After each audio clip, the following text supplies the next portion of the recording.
आज या ठिकाणी बरेचसे दशावतारी कलावंत सुद्धा आहेत, तर त्यांच्यासाठी एक गाणं. शंखनाद भिडला नभा, शंखनाद भिडला नभा.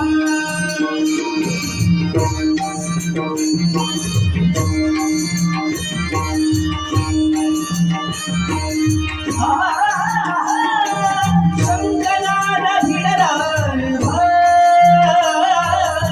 शंखनाद भिडला नभा. शूरवीर लढल्या शूरवीर लढल्या शूरवीर लढल्या